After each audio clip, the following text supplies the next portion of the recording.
салом ба кулли мухлисони футболи тоҷик. Шаҳри даври 14-уми чемпионати Тоҷикистон оид ба футбол миёни дастаҳои Лига Якумро манзури шумо мегардонем. Бо мо бошед. даври 14-уми чемпионати Тоҷикистон оид ба футбол миёни дастаҳои Лига Якум таҳаввулотҳоеро ба миён овард ки ногуфтанӣ. Ахиран Равшани Зафаробод хонаи чорумро ба қавле ба иҷора дод ва аз қабатҳои болоии ҷадвали чемпионат манзил гирифт. Ин дар ҳол аст ки дастаи шимоли кишвар сар аз мавсим дар хонаи чорум буд ва то даври қабл ин хонаро ба ҳеҷ дастае намедод. дар эстафедаи чемпионӣ дастаҳои муддаӣ аз қабили ҳосилот ва ҳулбук ҳаминак дастаҳои лидер нестанд, ҳарчанд дар топ 4 ҷадвал қарор доранд. хулас барномаро пайгирӣ кунед, мо фарохтар ҳарф мезанем. бозии ба қавле аз ҳама зури даври 14-уми чемпионат ин рақобати байни дастаҳои ҳосилоти Фархор ва Регар Тадаст буд. бачаҳои дастаи Регар ин навбат бозии худро муқобили яке аз беҳтарин ҳарифонашон дар сафар баргузор карданд. рақобати беҳтарин дастаҳо ҳамеша тағйиротҳо ба миён меоранд, чун ин дастаҳо бо тафовути андаки холҳо дар мавқеъҳои болоии ҷадваланд. вазъи дастаҳои Регар ва ҳосилот низ ҳамин хел буд. шикасти як даста метавонад мавқеи онро дар ҷадвал тағйир диҳад. аз ин рӯ бозии шогирдони Фузайлуфо як нав эҳтиёткорона, дифоъкорона ва ба истилоҳи футболӣ онҳо бозии прагматикиро ба роҳ монданд. дар қисми якум меҳмонон аввалин шуда гол заданд ва қариб то дақиқаҳои 85 рафти бозӣ он гунае сурат гирифт ки гӯё ҳеҷ дастае барои гол задан кӯшиш намекард. бозигарони Регар дар ахирҳои бозӣ ба ҳамла гузаштанд ва ба задани гол даст ёфтанд ки ин метавонист баъди чанд лаҳзаи дигар пирӯзиро барои онҳо таъмин намояд. вале бозигарони ҳосилот дар майдони худашон ва миёни тӯдаи мухлисон шикастро як нав нанг донистанд ва бо як бозигузории олӣ дастаро аз вартаи нокомӣ раҳо доданд. ва ин як нав исботи таҷрибаи бойтари Раҳматулло Фузайлов бар Ҳаким Фузайлов буд. бар замми ин ҳосилот мавқеи худро дар ҷадвал як қадами дигар поён бурд. тамошо кунед ки бозии беҳтарини давр чӣ гуна хотима ёфт.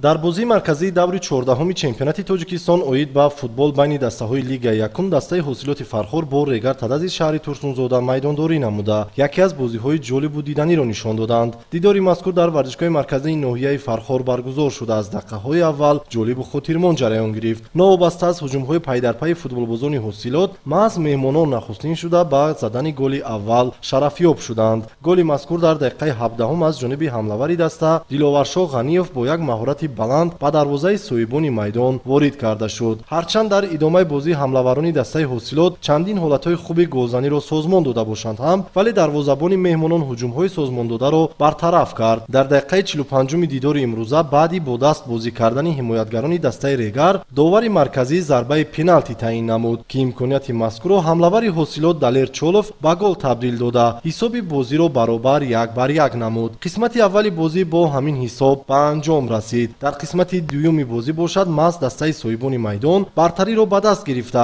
пай дар пай имкониятҳои голзаниро созмон медоданд, вале дар ин ҳолат дар ҷои ҳимоятгарон ва дар ҷои дигар боз ҳам дарвозабони меҳмонон бозии ҷолибу диданӣ нишон дода дар чандин ҳолат дарвозаро аз гол эмин нигоҳ дошт. дар нафасҳои охири дидори мазкур саҳитараш дар дақиқаи 85 Ибрагим Забиров дастаи Регар Тадазро дар ҳисоби бозӣ ба пеш бароварда голи дуюмро ба ҳадаф расонид. футболбозони соҳибони майдон ҳосилоти Фархор бошад баъди голи мазкур зуд идораи бозиро ба даст гирифта баъди иҷрои зарбаи кунҷӣ бо кӯшиши Муҳсин Мадуллоев ҳисоби бозӣ баробар карда шуд. ҳамин тариқ бозии марказии даври 14-уми Лигаи Якум бо иштироки дастаҳои ҳосилоти Фархор ва Регар Тадази Турсунзода мусовӣ 2-2 ба анҷом расид.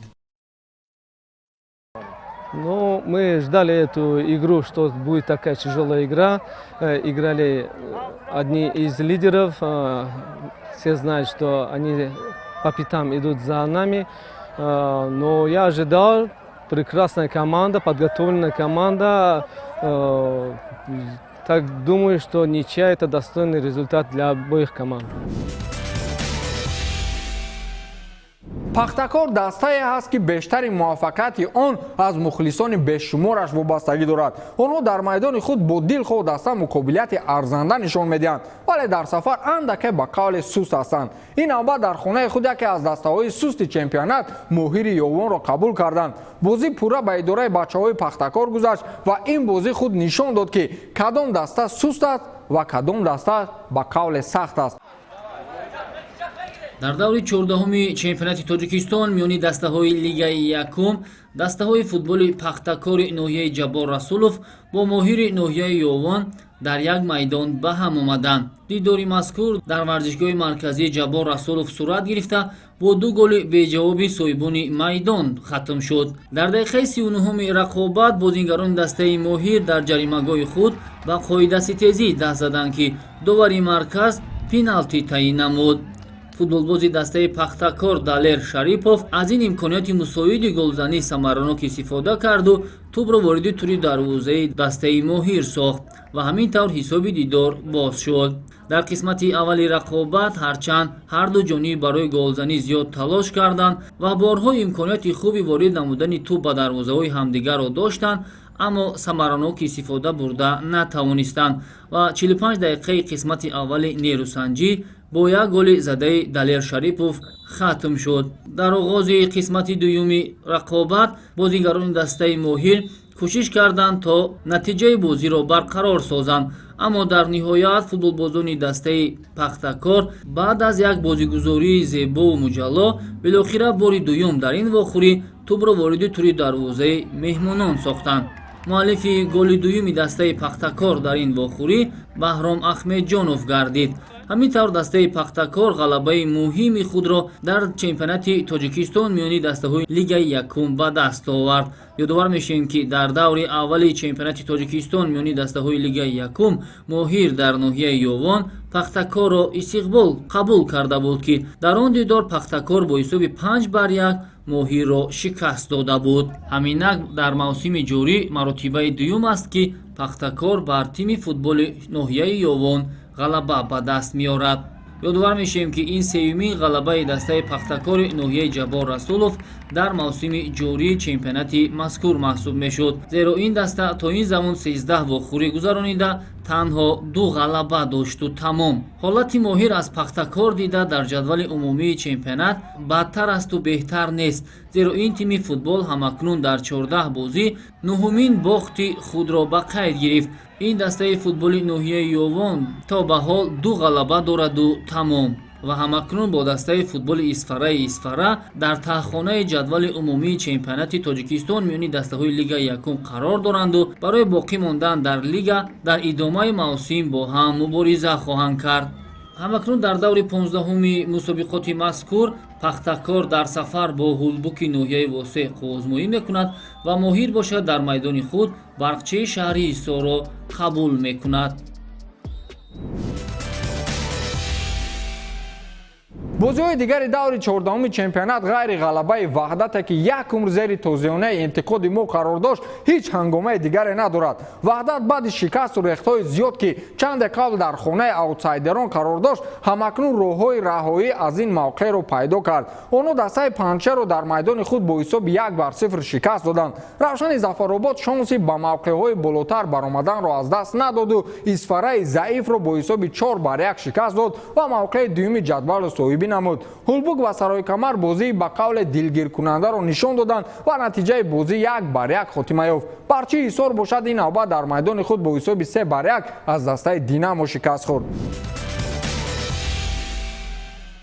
ҷадвали чемпионат баъди даври 14-ум чӣ гуна гуфтем дар ҳамбарҳамиҳои зиёдеро ба миён овард. танҳо Регар дар мавқеи аввал устувор аст ки ин ҳам натиҷаи холҳои зиёдеро ҷамъоварӣ кардан дар марҳилаи аввали чемпионат мебошад. онҳо бо 36 хол лидерии ҷадвалро бар зимма доранд. тағйиротҳо дар мавқеъҳои поёнтар аз Регар ба миён омад. равшани Зафаробод бо 30 холу бартарияти голҳо ба мавқеи дуюм рафт, ҳарчанд ба қавле 30 холаҳо дар ин ҷадвал зиёданд. ҳулбук низ бо 30 холу тафовути голҳои мавқеи сеюмро ишғол кардааст. ҳосилот низ айнан бо ҳамин ҳол дар мавқеи чорум аст. Динамо акнун ба мавқеи сатҳи худ баргашт ва бо 24 хол дар мавқеи панҷуми ҷадвал аст. Саройкамари Панҷ инак баъди танқидҳои зиёд ва ҷалби футболбозони нав дар ҳаят аз мавқеъҳои поёнии ҷадвал ба ҷои шашум рафт. Барқчии Паншер, Пахтакор ва Ваҳдат ҳамчун дастаҳои миёнаҳол баъди Саройкамар меистанд ва моҳир бо 9 холу Исфара бо 0 хол чун ҳамешагӣ дар хонаи аутсайдерон қарор доранд. бозиҳои баъдии чемпионат ба мо рақобатҳои аҷиберо нишон хоҳад дод. марказитарин бозии ин давр ба назари ман ин рақобати дастаҳои ҳосилот ва динамо мегардад, чунки динамо нав бозии сатҳи худро баргузор мекунад ва алами аз мавқеи дуюм ба мавқеи чорум фаромадани дастаи ҳосилот низ дар ин бозӣ мушоҳида мешавад. панчари қаблан таърифӣ акнун яке аз дастаҳои беҳтарини ҷадвал равшани зафарободро дар хонаи худ қабул мекунад. сарои камари аз вартаи вазъи баъд раҳо ёфта инак бозии навбатии худро бо дастаи сустарини ҷадвал исфараи шаҳри исфара баргузор менамояд. ваҳдат гумонам қурбонии навбатии Регар Тадаз аст ки бозӣ дар майдони марказии шаҳри Турсунзода баргузор мешавад. барчии ҳисор моҳири ёвонро қабул мекунад ва андешаи ман ин аст ки дастаҳо бозии баробар нишон хоҳанд дод. ҳулбук бошад дар майдони худ пахтакори Ҷаббор Расуловро қабул менамояд.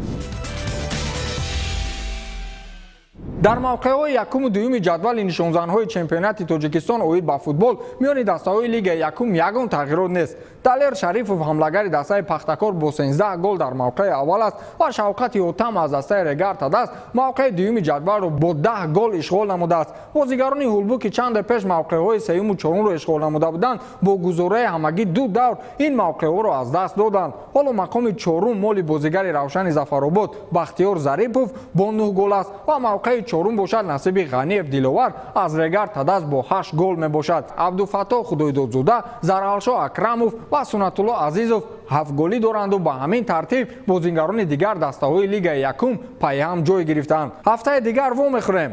хайр.